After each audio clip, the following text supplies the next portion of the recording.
원칙과 신뢰의 아이콘 송인웅 기자가 전하는 이것이 진실이다 5번째 방송입니다. 오늘의 주제는 공정거래위원회는 확실한 답을 달라 입니다. 부제로 불공정 거래 행위가 아니라면 그 이유를 밝혀라 입니다. 경쟁자 금융기관보다 우월적 지위를 갖고 있어 갑의 위치에 있는 우리은행이 다른 금융기관에서 대출을 받아 대지를 보유한 개인이나 사업자를 대상으로 금리가 낮은 은행으로 갈아타려고 해도 중도 상환수수료가 부담을 갖고 있는 개인 또는 사업자에게 기존 다른 금융기관의 대출금을 상환하여 우리은행에 1순위로 군제당하는 것을 조건으로 기존 대출금 이상으로 대출을 해주는 것은 물론 금리도 싸게 해준다고 영업해서 실행했습니다. 이런 우리은행의 행위는 공정거래법이라고 하는 독점 규제 및 공정거래에 관한 법률 제23조 제1항 공정한 거래를 제할 우려가 있는 행위에 규정된 3. 부당하게 경쟁자의 고객을 자기와 거래하도록 위임하거나 강제하는 행위 등에 해당되는 불공정 거래 행위라고 판단됩니다. 아닌가요? 하나하나 증빙하며 설명하겠습니다.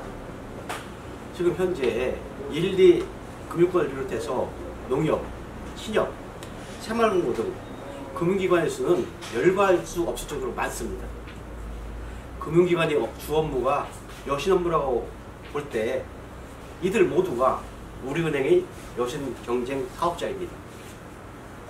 우리은행은 4대 시중은행의 하나로 불리는 거대은행이면서 2008년부터 국민주택기금 총괄주택은행으로 금융기관 중 유일하게 국민주택기금 사업자 대출을 하는 우월적 지위에 있습니다. 대부분의 개인이나 사업자들이 국민주택기금 사업자 대출인 다우주택 사업대출을 이용하고자 계획하고 토지를 구입하지 않습니다. 이 말은 대부분의 개인이나 사업자들이 다우주택을 건설하려고 계획해 착공비를 제출할 때는 해당 토지에 이미 다른 금융기관에 1순위로 설정된 근저당권이 설정되어 있습니다. 이런 상태를 기존 다른 금융기관의 대출금을 상환하여 우리은행에 1순위로 근저당하는 조건으로 기존 대출금 이상으로 대출을 해주는 것은 물론 금리도 싸게 해줬다고 영업해서 실행한 것입니다. 주택도시기금 운영 및 관리규정 제27조 1항에 보면 주택을 건설할 대지에 대해 제1순위 근저당권을 설정하도록 규정되어 있습니다. 이 얘기는 대환을 허용하지 않는다는 얘기입니다. 따라서 우리은행에서 대환을 해서 대출했다는 것은 동규정 1항 규정 위반입니다. 대환이 무슨 말인가 아시죠? 가라티 대출이라는 얘기인데요. 쉽게 가면 다른 은행에 1순위 근저당된 대출을 우리은행으로 바꿔치기 하는 대출을 대환이라고 합니다. 그러나 이제 이 규정에도 보면 3항에 이런 규정이 나옵니다. 시행세 측에서 별도로 정하는 바가 있는 경우는 그에 따른다고 되어 있습니다. 그럼 시행세 측에서 대환 대출이 가능하도록 바꾼 시기가 언제인가가 중요합니다. 참고로 우리은행은 2008년부터 국민주택기금 총괄주택은행으로 사업자 대출을 취급했습니다.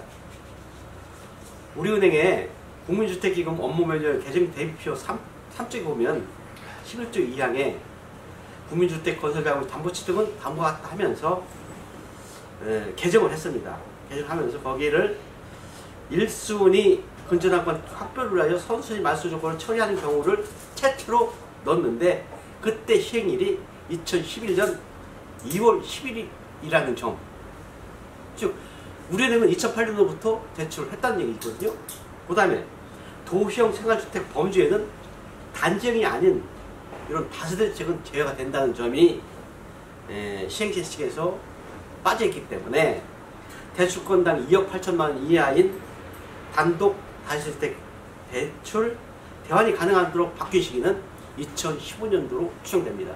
즉 2015년도까지는 주택도시기금 운영 및 관리 규정 위반은 불법으로 대환을 했던 것입니다. 또 주택도시기금 운영 및 관리 규정 제28조 1항에는 융자금은 일지불로 할 경우를 제외하고는 기성급과 중공급으로 구분하여 분할 지급하라 이렇게 되어 있고, 이 항은 기성급은 융자금의 90% 부분에 대해서 기성비율에 따라 지급하도록 되어 있습니다. 근데 제가 이미 이 사건을 최초 공익신고 서류 제출할 때 밝힌 대로 민원인은 뉴스타운 기자였고, 이 우리은행에 불법행위가 있다는 걸 갖다가 증명하기 위해서 우리은행 차장 송화묵의 판결문을 증빙으로 제출했습니다.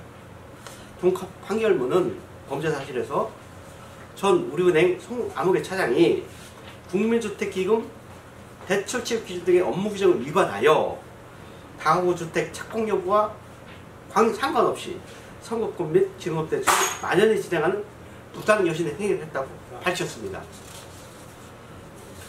또 동사건의 고발인이 제출한 문답서를 보면 차장 송화묵에는 국민주택기금 다가구주택 자금 대출을 취급하면서 착공 예정일 또는 착공 예정일 직후 청구권과 기소권을 동시에 취급하는 등의 방법으로 이런 얘기가 나옵니다.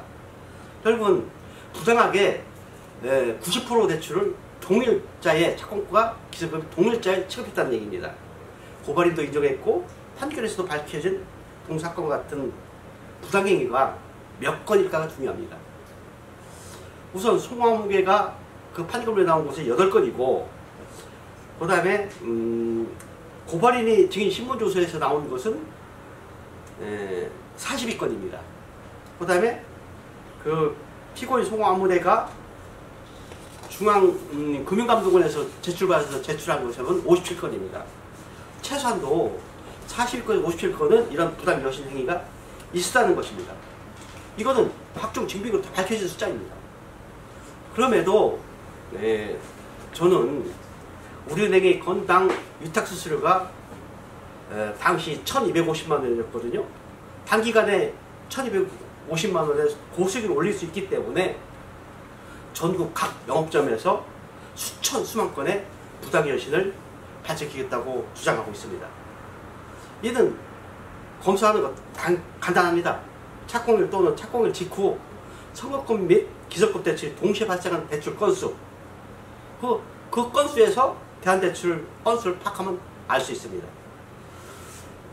동사건의 고발인은 사실 우리은행입니다. 우리은행 스스로가 자신들이 사업자로서 사업자들의 불법행위, 불공정행 행위 절대로 고발할 리 없습니다. 제가 부당여신 사건 제보를 받으면서 동부당여신의 사업자들 우리은행의 불법행위, 불공정 거래가 있다는 사실을 알아낸 것입니다. 그래서 공익신고한 것이고요. 제가 그런 생각을 갖게 된 것은 왜 착공 예정일 또는 착공일 예정일 직후 청구권과 기성급이 동시에 취급됐나, 거기에서 의문에서 시작됐습니다. 그 이유가 아까 말한 대로 다른 금융기관의 대출을 대환하고자 하는 이유였다는 것입니다. 그러나 이 대환은 국민주택기금 대출 취급 기준 업무 규정 위반이면서 사업자들의 불법행위인 불공정 거래행위입니다. 공정거래인은 이제 답해야 합니다. 금리가 낮은 은행으로 갈아타려고 해도 중도 상환 수수료 때문에 갈아치지 못하고 있는 개인이나 사업자들에게 기존 다른 금융기관의 대출금을 상환하도록 하고 우리은행의 1순위로 군제당 설정하는 것을 조건으로 기존 대출금 이상의 대출을 해주고 또 금리도 싸게 줬다고 하고 영업해가지고 실행했습니다. 이런 우리은행의 행위가 공정거래법 제23조에서 규정된 불공정 거래 행위입니까? 아닙니까? 이제 공정거래에 답해야 됩니다. 벌써 금년 1월 말에 신관령입니다. 국회에서 꼭 국정감사가 들어가야 되겠습니까? 감사합니다.